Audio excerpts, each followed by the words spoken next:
we do all the time is often compare ourselves to other people, especially when we're watching others collect video games while we're out there trying to find more games to add into our own collections. We're often competing. Now, that's something that I hear a lot of people bring up, where they feel like they have to compete in this whole YouTube world. And a lot of people who go into this thinking that everything is a competition, they often get quickly priced out of game collecting. Where if you're going out there and you're spending so much money on these retro video games, we all know that the price bubble definitely went up, and now we see just a slight decline, but not at those like pre-COVID prices, where you could go out there and you could find a box of games, a whole box of great video games, retro games. You would find them for like less than $20. Well, now there's often games out there that people want to add into their collections. If they're going for full sets, they might have to spend over $1,000 on one single video game. And when is that going to be enough? People have to draw that line. They have to, clearly mark what they're willing to spend and what they're willing to not spend when it comes to video game collecting. And, essentially you could be priced out of game collecting. What can you do when you're justifying spending this with video games? Do you draw a line where you won't pay over $100 for a video game? What about a collector's edition? Where do you draw the line between new and retro game collecting? Are you going to shell out $2,000 or more than that for Little Samson on the Nintendo Entertainment System just because you want that game in your video game collection? Do you try and find other ways out there to find these games, to find those deals? Are there even still many deals out there? We all know a time to be alive was back in the day, going out where people didn't even want this stuff. They didn't want this cardboard. They didn't want the plastic. They were just getting rid of video games.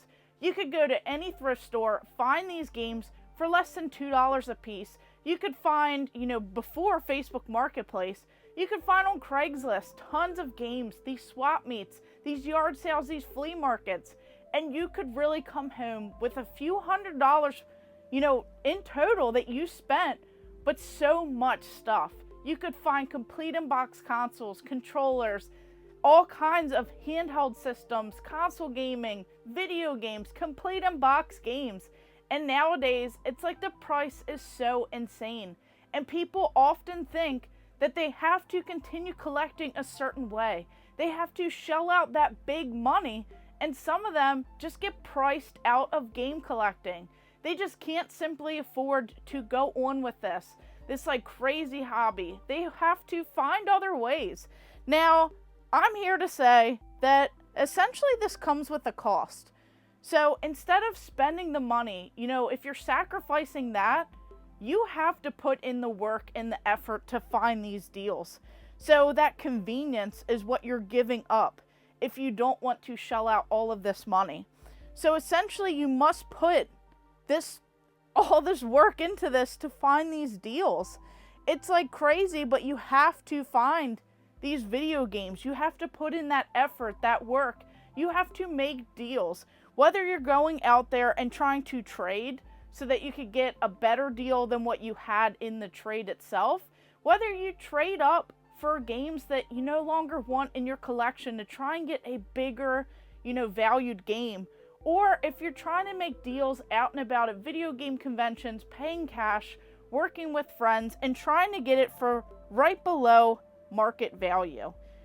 Or what a lot of people often do nowadays, why some of this is the way that it is people are out there reselling. They're taking this hobby, this like fun hobby. A lot of people are using this whole market, and they're turning it into a business, an investment, something like that. And anytime that happens, it happens across the board with all hobbies. Essentially, there are going to be people who get priced out of this game collecting scene. Especially if you have more expensive tastes than other people. Whether you're going for certain video game systems that might be in hot demand right now, or even some that have always held their value. Some of the more expensive games that just keep going up and it never seems to, fall back below. what is a reasonable part of collecting. You know, these people, you just have to go out there. You have to either give up that if you want to stay in this whole collecting hobby. You have to give up, you know, your time, your effort, your energy if you're not putting out a certain amount of money to add into this collection. Now, we always are going to do that. Everyone is always going to compare themselves to others, especially when it's so prevalent out there on YouTube. When you see so many people who are out there reselling, finding deals, and just marking it up and showing what people are actively paying for this. Of course, we're going to want what they have. We're always going to want more. Everyone always wants more. And of course, those expensive items, people can spend those like crazy amounts of money.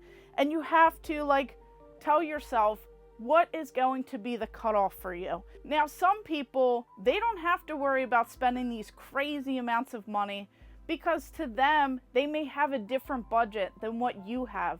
They may be going out there and buying Holy Grail after Holy Grail after Holy Grail. Really, it just depends on the person themselves. What you consider a Holy Grail might be something different than what everyone else thinks. So sometimes you have to just, you know, take a step back, figure out what you're willing to spend, and there are tons of deals out there. There are tons of good games that can be on the cheaper end.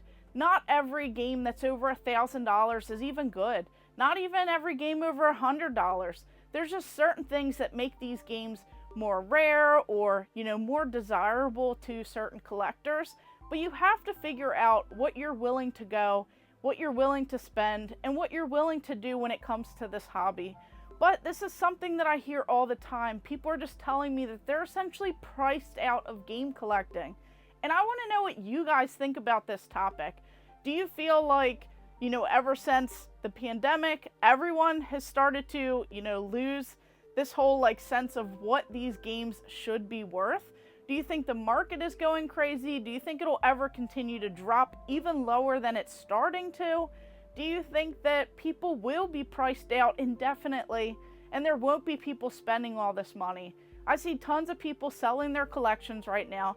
Tons of video game and toy stores that are going out of business because they simply cannot keep doing this. And it's just crazy to me to hear people say that they are priced out of a hobby. They just can't simply afford it. But I'm telling you that there are tons of deals out there and there are tons of things. Not all of us can drop this like crazy amount of money on the signs, the displays, the kiosks. I feel like in a way, if I was only paying market value, I would be priced out of this hobby. But I'm going to, you know, use that as a driving force to continue to find those deals, continue making deals with people, and just finding items for way below market value.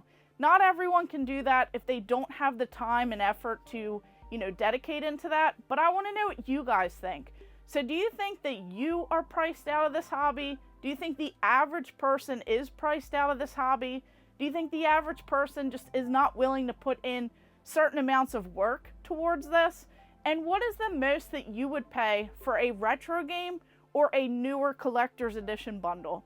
I want to know in the comments down below. So of course, thank you guys for watching. Make sure you like and subscribe. Go ahead and check out all of my other videos and stay tuned for more.